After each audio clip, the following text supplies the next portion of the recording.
A produção em massa resolveu o problema da especialização do trabalho pela padronização e racionalização dos processos e pela especialização do operário. Nessa fase da industrialização, o foco nas habilidades operacionais, apoiadas nas estruturas físicas das fábricas, foram conclusivas para o sucesso das corporações. Com o passar do tempo, as diferentes maneiras de conjugar recursos econômicos, financeiros e humanos na obtenção da vantagem competitiva revelou que algumas empresas eram mais eficientes do que outras, embora possuidoras de recursos similares. Dos estudos realizados para compreender como esses diferenciais ocorrem, surge o conceito de capital intelectual que abordaremos nesse capítulo. O capital intelectual de uma organização é composto por vários conceitos e todos eles se associam direta ou indiretamente ao conhecimento, que agrega valor aos produtos dessa organização. A marca, o modelo de negócios e as patentes são a manifestação objetiva desse conhecimento. A marca é como as pessoas reconhecem a empresa no mercado, quanto ao que ela oferece de benefícios. O modelo de negócios é como a empresa atua nesse mercado, a quem ela oferece benefícios e como ela se comporta diante de outras partes interessadas, como os fornecedores, credores e o governo. As patentes representam a reserva de posse sobre um invento, que pode ser um processo ou até o produto inteiro, sobre os quais a empresa tem direito de exploração. Além desse conceito, temos a expectativa de mercado, que significa o que as partes interessadas interpretam da empresa com a qual fazem negócios. O brand name, que é a representação simbólica da empresa e fundamental para o reconhecimento público do negócio, e o relacionamento com os agentes de mercado, que trata da confiança que credores depositam na empresa. Finalmente, nós temos as competências, habilidades e o conhecimento, que representam os esforços provenientes dos colaboradores. Competências representam a capacidade de fazer diferente, as habilidades, o domínio da técnica e o conhecimento é a capacidade que permite evoluir tanto as habilidades quanto as competências. Por fim, a cultura organizacional em que os participantes se reconhecem como parte integrante de um todo indivisível, que se sobrepõe aos sentimentos e ações isoladas, criando o conceito de grupo. A marca, as patentes e o modelo de negócios compõem o capital estrutural e é a manifestação da capacidade técnica da empresa, suporte para a sua oferta de valor. A expectativa do mercado, o brand name e o relacionamento com os agentes compõem o capital de relacionamento, que são os vínculos sólidos que a empresa mantém com outros agentes e que lhe permite barganhar oportunidades satisfatórias de operação. O conhecimento, as competências, habilidades e a cultura organizacional são conceitos associados ao capital humano, que está disseminado entre seus colaboradores e são fonte das inovações e garantem a diferenciação no mercado. Por fim, o capital estrutural é o conjunto de bens físicos que a empresa detém, como prédios, máquinas e outras estruturas que permitem a ela operar. Entre as partes construtivas do capital intelectual, o capital humano se sobressai pelo potencial de produção de diferenciais competitivos. Até a década de 1950, as habilidades técnicas representavam praticamente todo o potencial produtivo das organizações. Com o advento do livre comércio entre as nações, ocorreu um nivelamento dessas habilidades entre as empresas concorrentes. Entretanto, o ambiente competitivo forçou essas empresas a construírem diferenciais que lhes permitissem atingir a vanguarda do mercado. Os diferenciais competitivos são obtidos por ideias inovadoras dos colaboradores, mas essas ideias não surgem facilmente.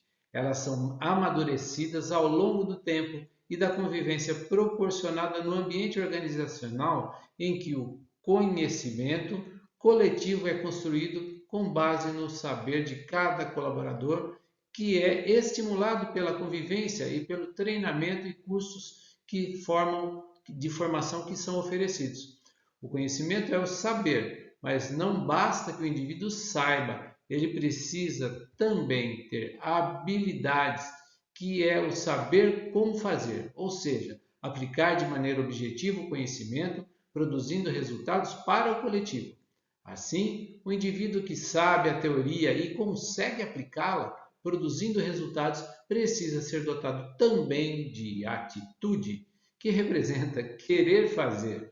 Por isso, não basta saber uma teoria, é necessário saber aplicá-la na prática, mas isso também não é suficiente. É necessário se disponibilizar a fazer, querer modificar o ambiente e oferecer resultados às outras pessoas. Esses conceitos juntos geram as competências. Portanto, um indivíduo competente não é aquele que apenas possui habilidades. O indivíduo competente deve possuir habilidades, ter a base do conhecimento teórico que garante o resultado e estar disponível para executar o saber no momento correto, a maneira certa de executar e, finalmente, realizar com êxito o que propôs. Essas características, sobretudo a atitude, que revela a disponibilidade para a colaboração, está intrinsecamente ligada ao comportamento. Em sociedade, para sermos reconhecidos, expressamos nossa personalidade, que é identificada por meio do nosso comportamento.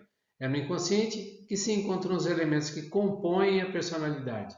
Esses elementos estão associados às experiências que são reunidas durante a nossa vida e são imutáveis, abrangendo nossos valores e a visão com que interpretamos o mundo. Portanto, a personalidade é uma construção interna e o comportamento é a sua manifestação externa. Possui dois elementos estruturantes, denominados atitudes, que são divididas em introversão e extroversão. Comportamentalmente, os indivíduos introvertidos se mantêm voltados ao mundo interior, o que os torna reflexivos e introspectivos. Já os extrovertidos se mantêm voltados ao ambiente, o que os torna expansivos e sensitivos, pois depositam mais sua atenção nos sentidos que trazem as informações exteriores.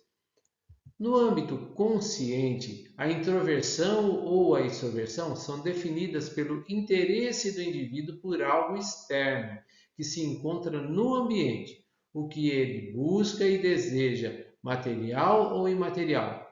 Enquanto os introvertidos manifestam externamente um comportamento hesitante e receoso na busca por um objeto desejado, os extrovertidos vão ao encontro do objeto de maneira confiante. O tipo psicológico de um indivíduo é determinado primariamente pelas atitudes, introversão ou extroversão, e de maneira secundária pelas funções psíquicas, divididas em dois pares: sensação, que se liga aos sentidos e ao mundo real, regendo o comportamento para a busca de evidências, e o seu oposto, a intuição, que descreve comportamentos baseados em pressentimentos ou premonições. Essa função descreve indivíduos que estabelecem vínculos com as relações futuras e com a visão sistêmica. As outras duas funções são pensamento, que estabelece as conexões lógicas entre as informações, julgando e classificando de maneira racional e não afetiva.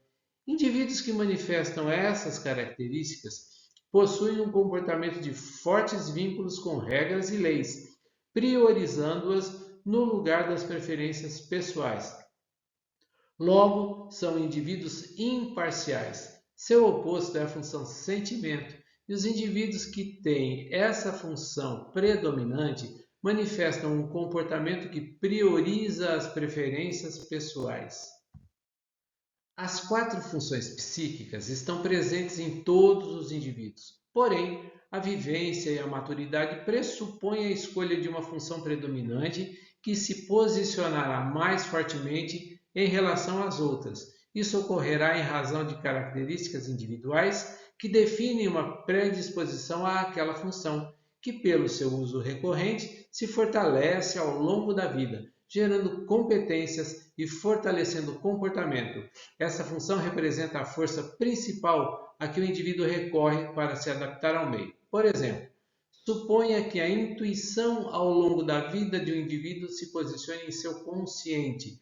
Isso projetará a função sentimento também no consciente, só que mais próxima à linha do inconsciente, representando que ela é menos desenvolvida do que a intuição.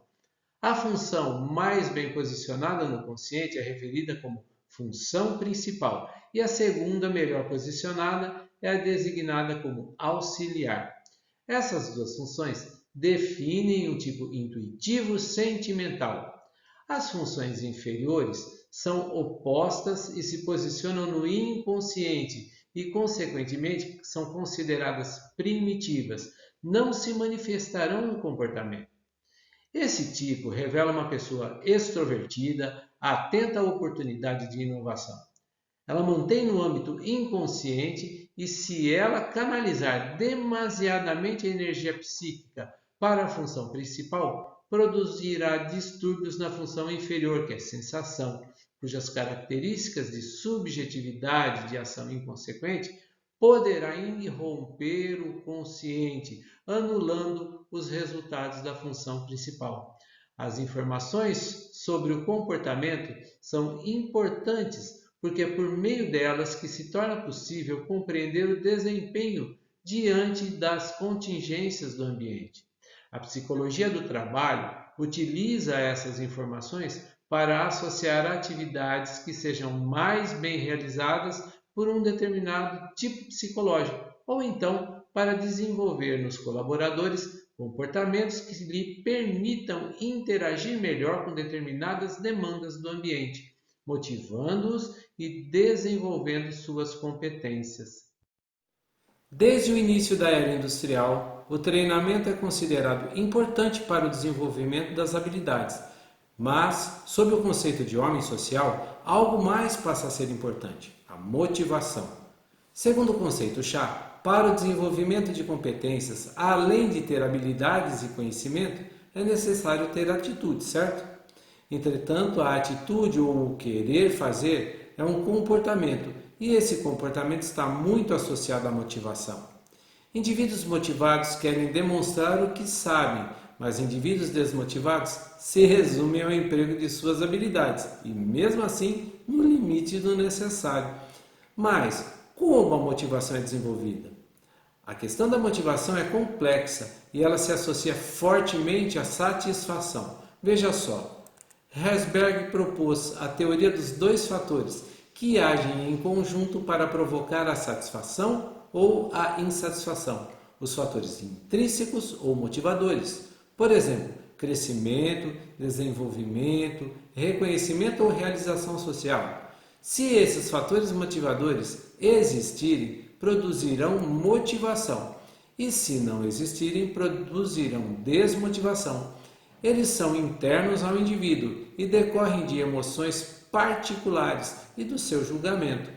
Além dos fatores motivadores, existem também os fatores higiênicos, que são de responsabilidade da empresa, tais como políticas, ambiente de trabalho, padrão de relacionamento, salário. A sua gestão adequada ou inadequada produzirá sentimentos de satisfação ou insatisfação. Se os eventos de satisfação ocorrerem em uma quantidade maior do que os de insatisfação, o indivíduo se manterá motivado. Entretanto, se os episódios que trouxerem insatisfação ocorrerem em volume maior, o indivíduo se desmotivará. O problema é que a desmotivação não é facilmente reversível. Mesmo se a empresa oferecer episódios de satisfação mais abundantes depois de constatar a desmotivação, provavelmente isso não provocará mais a motivação do colaborador. A satisfação é um sentimento que depende da ocorrência constante de episódios positivos. À medida em que o indivíduo vivencia esses episódios, fica satisfeito e vai se motivando. Por exemplo, se você trabalha em uma empresa e todo dia você recebe cumprimentos, se tem um bom café, se o ambiente é leve, você vai colecionando pequenas satisfações e com elas você se motiva. Por outro lado, se todo dia ao chegar do trabalho você topa com caras feias, se o ambiente é pesado e tóxico, essas coisas vão sendo armazenadas e um belo dia você se desmotiva. A questão é que a motivação e desmotivação não tem uma escala, ela é binária, ou é um ou é outro. E tem mais, se você um dia se desmotivar, haha, meu amigo, vai ser bem difícil você voltar a se motivar. Aí você vai querer mesmo mudar de ambiente. Os programas de treinamento e desenvolvimento, T&D, são fatores higiênicos e buscam oferecer, além do contato com elementos desenvolvedores de habilidades, também praticar o acolhimento e pertencimento, incentivadores do desenvolvimento de bons comportamentos. Os estudos sobre o comportamento humano colocam o acesso ao aprendizado como um fator chave para a satisfação e a motivação. Aprender é uma capacidade humana que evolui com o tempo. Pessoas adultas não aprendem como as crianças. Uma criança, pelo fato de ter pouca experiência, aprende tendo como base a necessidade de criar experiência. Um adulto não. Pelo fato dele ter experiência, o seu julgamento é mais aguçado sobre tudo o que precisa aprender. Veja só, sempre que lhe é apresentada a necessidade de aprender algo novo, você se pergunta, mas para que serve? Onde eu uso? Se as respostas não vierem ou se você não concordar com elas, você simplesmente não aprende. Foi com base nessa constatação que David Kolb criou o modelo de aprendizado experiencial. Na sua pesquisa, ele sustenta que as pessoas adultas apoiam seu aprendizado em suas experiências pregressas, ou seja, sempre tentam ligar o que precisam aprender com aquilo que já sabem, para tornar tudo mais familiar.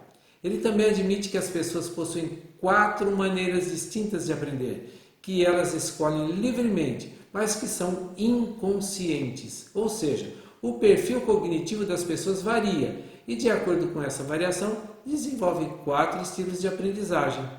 Esses estilos se modificam mediante o nível de experiência, o que significa que as pessoas mudam a maneira como aprendem ao longo da vida. Em termos gerais, as variações ocorrem pela preferência que uma pessoa manifesta em executar algo ou refletir antes de executar e para interpretar o concreto ou se envolve em abstrações. Cada uma dessas características descreve um comportamento diferente. Pessoas que gostam mais de pensar antes de agir e pessoas que simplesmente agem.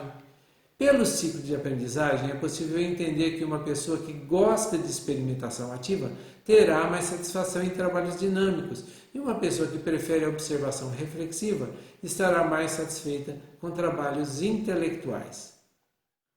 Nós somos expostos constantemente a fenômenos naturais que nos obrigam a aprender sobre o que fazer para reduzir seus impactos sobre nossas necessidades. Cada um de nós possui preferências que norteiam o nosso modo de interpretar as coisas. Essas preferências são inconscientes e, ao serem acessadas, migram para o nosso consciente. Por serem inconscientes, não nos damos conta delas até que elas emergem do inconsciente para o consciente, definindo o estilo pessoal que utilizaremos para construir a nossa aprendizagem. As preferências com que cada indivíduo norteia sua aprendizagem se organiza sobre 2 aspectos. Primeiro, ao ser exposto a uma situação de aprendizagem, o indivíduo vai se lançar à compreensão do fenômeno que precisa ser aprendido. Para isso, ele busca em sua memória elementos de compreensão, julgando por similaridade coisas ou cenários já vivenciados. Nessa compreensão, ele pode escolher por um comportamento que induza a conceituação abstrata, em que construirá cognitivamente as impressões necessárias para interpretar o fenômeno. Isso significa que sua preferência é pensar sobre a questão e construir uma imagem mental dela. Em oposição, ele poderá escolher obter elementos concretos com os quais possa compreender o fenômeno. Para isso, ao invés de pensar sobre, esse indivíduo preferirá utilizar os sentidos, visão, audição, tato, para compreender e representar o contexto que deve aprender.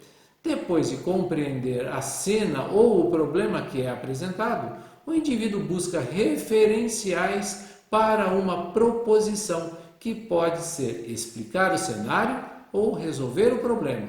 Para isso, ele define as preferências para escolha do comportamento que utilizará para vencer o desafio de aprender.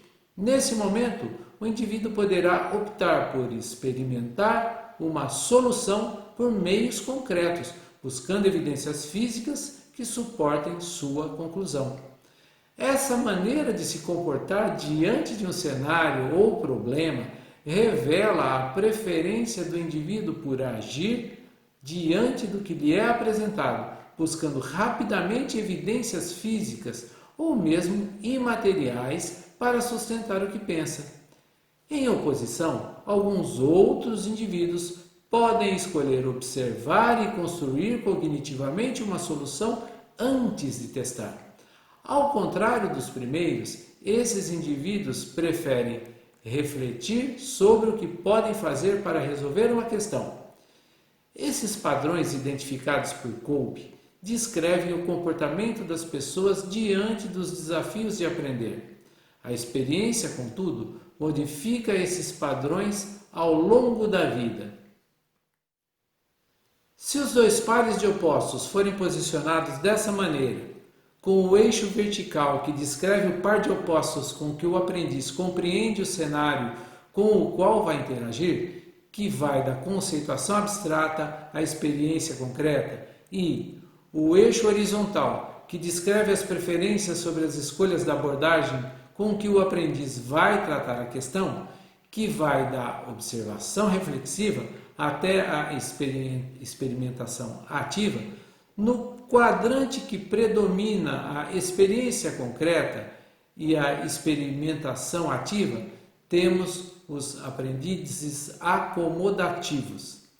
Aprendizes com esse estilo de aprendizagem gostam de experiências práticas ao invés de uma abordagem teórica. Eles geralmente assumem riscos e resolvem problemas de uma maneira intuitiva, em uma abordagem de tentativa e erro. As perguntas características desse tipo de aprendiz são: o que poderia ou o que aconteceria se eu fizesse isso? E por que não? Já no quadrante entre a experiência concreta e a observação reflexiva, situam-se os aprendizes denominados divergentes. Eles têm como pontos fortes a criatividade e a imaginação. Recebem esse nome por serem bons em situações em que se necessite gerar uma variedade de ideias e implicações alternativas, mediadas pelos sentidos, visão, audição, tato, mas que também consideram as reflexões. A pergunta característica desse estilo de aprendiz é: por quê? No quadrante que predominam a observação reflexiva e a conceituação abstrata, ocorrem os aprendizes denominados assimilativos. Essas pessoas são fortes na criação de modelos teóricos e raciocínio indutivo, mas não se importam tanto com a prática, preferindo aprender pensando e refletindo. São devoradores de livros e suas perguntas características são: o que há para se conhecer e o que isso significa? No último quadrante, em que predominam a conceituação abstrata e a experimentação ativa, temos os aprendizes denominados convergentes. Eles se destacam na resolução de problemas, tomada de decisões e aplicação prática de ideias. Utilizam o raciocínio dedutivo e recebem esse nome porque trabalham melhor em situações em que há uma só solução a uma pergunta ou problema, que lhes permita transitar rapidamente entre o pensar e o agir. As perguntas características desse estilo de aprendiz são: como e o que eu posso fazer? Em termos gerais, estilos de aprendizagem são as preferências dos indivíduos quanto à maneira de perceberem, organizarem, processarem e compreenderem o mundo exterior. A aprendizagem ocorre por um movimento cíclico e por isso o aprendiz transita pelos 4 estilos, embora prefira um deles. A análise dos estilos de aprendizagem revela o comportamento das pessoas diante da necessidade de aprender, permitindo que a gestão de pessoas conduza o desenvolvimento dessas pessoas de maneira mais assertiva, ao respeitar as decisões pessoais quanto à condução de aprendizagem, motivando-as para se desenvolverem em suas atribuições profissionais. Uma competência amplamente buscada pelas organizações com foco na inovação é a capacidade dos colaboradores de transitarem entre os estilos de aprendizagem, pois, além de serem capazes de flexibilizar o trabalho em equipe, potencializando a obtenção de soluções inovadoras, também são capazes de influenciar a motivação do grupo para o trabalho, agindo sobre o clima organizacional. Para compreender sobre o clima organizacional, é importante relembrar que os seres humanos são seres sociais. Em um grupo, se o indivíduo está desmotivado, todos os outros estarão inicialmente insatisfeitos, para depois ficarem também desmotivados. Como as empresas estão sujeitas à dinâmica do mercado, sempre ocorrerão problemas e por isso os dirigentes precisam cuidar para implantar meios de avaliar em que nível os problemas influenciam na satisfação de cada um. Reconhecer a necessidade de medir o clima organizacional é importante para reforçar um ambiente onde as relações sejam de satisfação e motivação coletiva. Isso permite atacar as origens de influência negativa, que são, na maioria das vezes, resistência à mudança, causada pela postura negativa ou não participativa dos colaboradores nos episódios de modificação de regras, implantação de novos processos ou troca de líderes. Estresse, causado por fatores intrínsecos como problemas com os colegas ou extrínsecos ao trabalho, como doenças familiares. Insubordinação, causado por problemas de empatia entre o líder e o liderado. E insatisfação, intimamente relacionada à frustração e acontece quando o que se espera não ocorre. Por meio da análise de clima organizacional é possível constatar se o ambiente é favorável e potencializa a satisfação, motivando os colaboradores. Mas saber como os indivíduos se motivam não é algo simples. A teoria RAP, que é acrônimo de realização, afiliação e poder, sustenta que existem 3 necessidades humanas importantes: realização, poder e afiliação. A necessidade de realização decorre do interesse inato do indivíduo em fazer as coisas da melhor maneira. Ela é motivadora do crescimento pessoal. Pessoas imbuídas dessa necessidade gostam de sentir que o sucesso ou o fracasso dependeu de suas próprias ações. Buscam desafios e a superação de obstáculos com dificuldades intermediárias, evitando tarefas nos extremos, muito fácil ou muito difícil. A necessidade de poder se origina do desejo de ser forte, de estar no comando para influenciar pessoas, produzindo nelas comportamentos diferentes do original. Pessoas imbuídas da necessidade de poder buscam estar no comando e são atraídas por situações de alto risco. São competitivas e se preocupam mais com o prestígio e a influência do que com a eficácia dos resultados.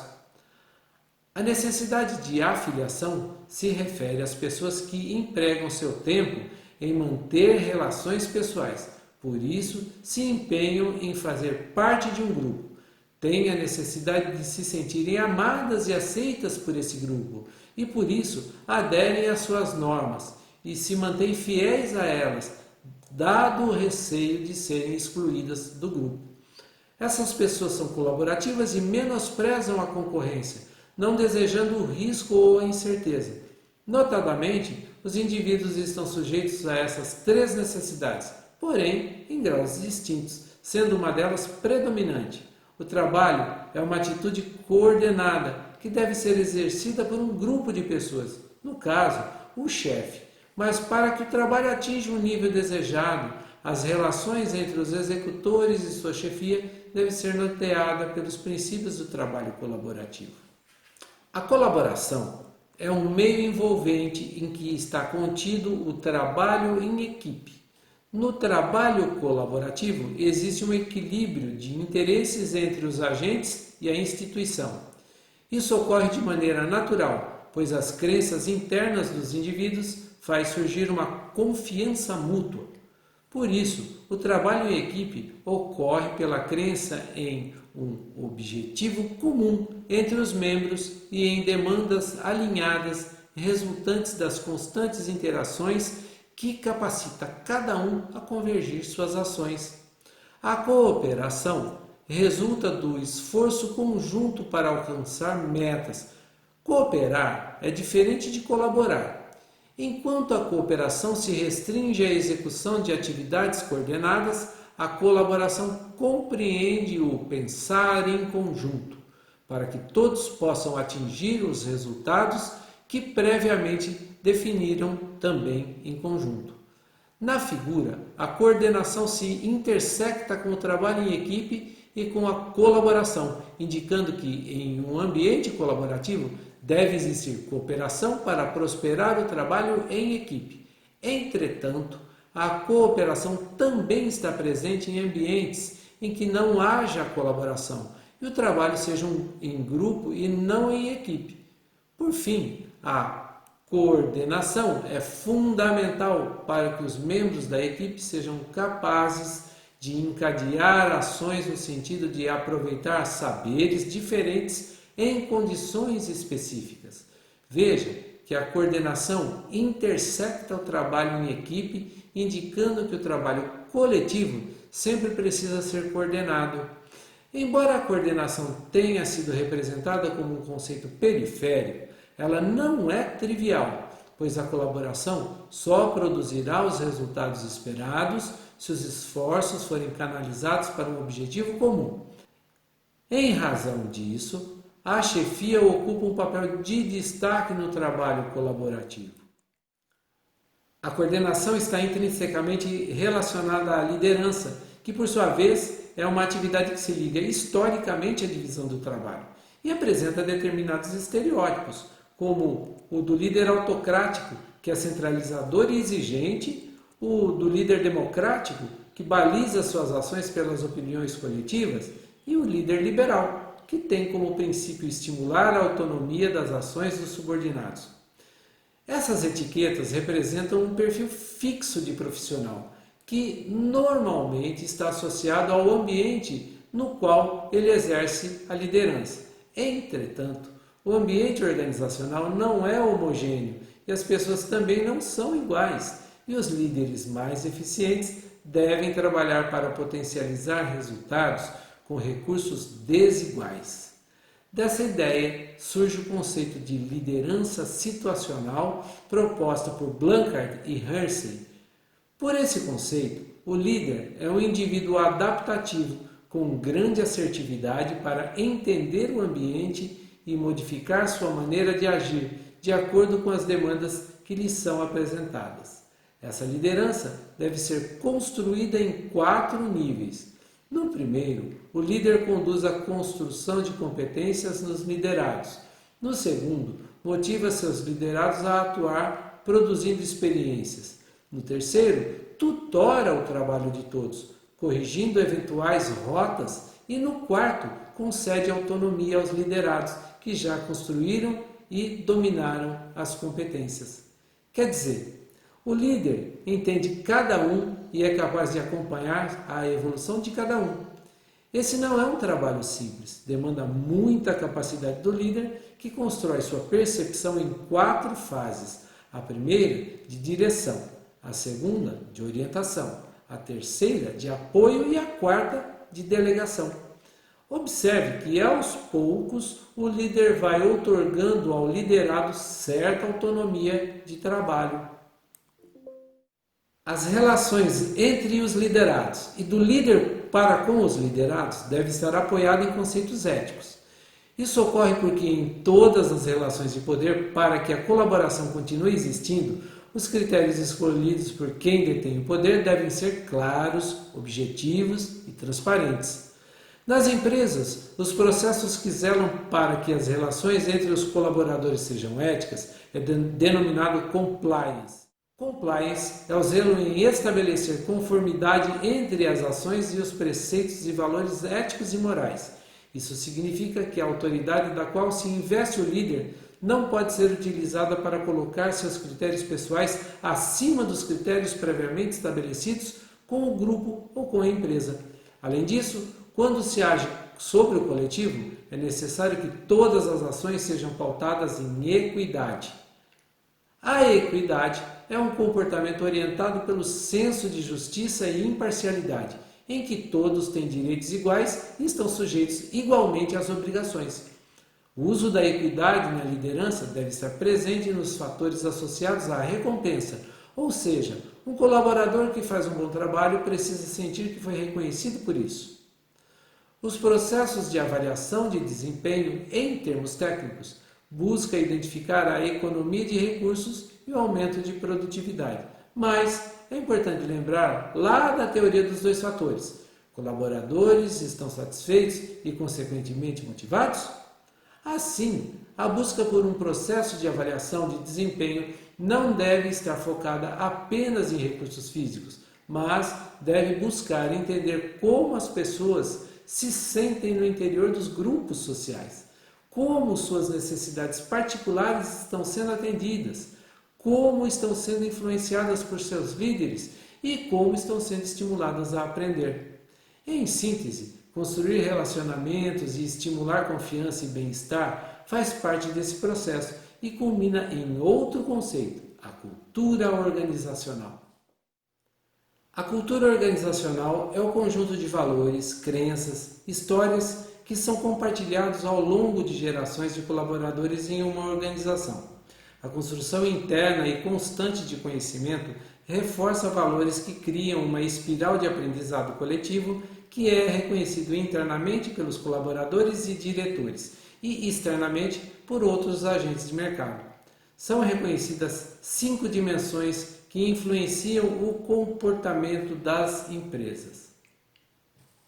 Distância do poder. Isso representa o quanto os membros de uma comunidade precisam ter paciência para aceitar ou esperar uma distribuição desigual de benefícios. Individualismo e coletivismo, que é o grau de decisão das pessoas entre compreenderem os valores individuais ou decidirem mesclar seus valores individuais aos coletivos. Masculinidade ou feminilidade. Esses conceitos não representam gênero, mas o quanto cada indivíduo está disposto a ser sensível ou refratário às necessidades das outras pessoas que compartilham o mesmo espaço organizacional. E aversão à incerteza, que é o nível de desconforto que os indivíduos sentem diante da incerteza a que está exposto o grupo. Orientação de longo prazo e de curto prazo, que é o interesse das organizações em preservar tradições. A cultura organizacional não é estática, ela se modifica ao longo do tempo pela aquisição de novos potenciais. Sua movimentação, no entanto, não é facilmente perceptível, devendo ser monitorada por meio de indicadores que identifiquem movimentos sutis. Essa consideração de que somos todos diferentes e precisamos ser tratados como indivíduos está presente também na abordagem que as empresas devem ter para conquistar e preservar sua parcela de mercado. Mas isso nós veremos no próximo capítulo. Alô, tchau!